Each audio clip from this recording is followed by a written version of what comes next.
তোমার মতো এরকম কথা যদি আমার বাপের সাথে আমি বলতাম, এতক্ষণ চড়িয়ে গাল লাল করে দিত। আব্বু, আগামীকাল আপনার মেয়েকে নিয়ে কক্সবাজার ঘুরতে যাচ্ছি। এখন তো তোমাদেরই বেড়ানোর সময়। মেয়ে মানুষ ঘরের জিনিস, ঘরে থাকবে, বেড়াতে যেতে হবে কেন?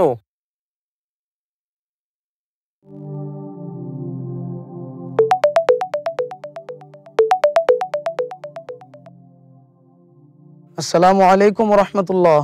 আব্বু কেমন আছেন? ওয়ালাইকুম আসসালাম। আরে জামাই বাবাজি যে, আলহামদুলিল্লাহ আমি ভালো আছি। তুমি কেমন আছো?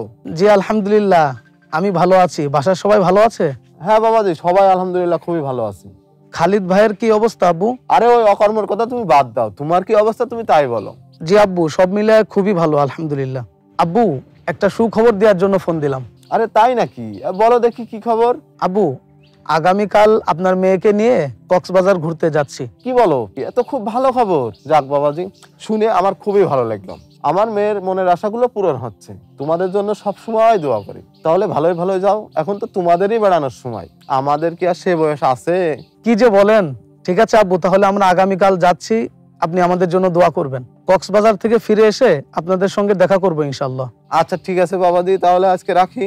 লা লা লা লা লা লা লা লা লা লা লা লা লা লা। কি তুমি কিছু বলবা নাকি? আব্বু, অনেকদিন হলো কোথাও যাওয়া হয় না, তাই ভাবছি তোমার বৌমাকে নিয়ে একটু বেড়াইতে যাব। বেড়াতে যাবা মানে? মুখ দিয়ে বললেই হলো।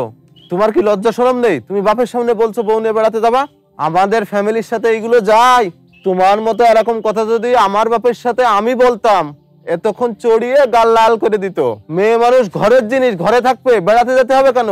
ইবাদের বদনেগির খবর নেই, উনি বউ নিয়ে বেড়াতে যাবে। টাকা কি গা দিয়ে চুইয়ে পড়ছে? আর কখনো যেন তোমার মুখে বউ নিয়ে বেড়াতে যাবা এই কথা না শুনি। যাও, কাজে মন দাও।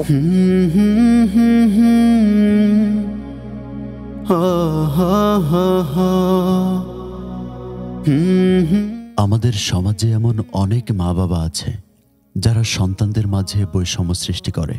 হয়তো তারা জানে না এটা কত বড় অপরাধ।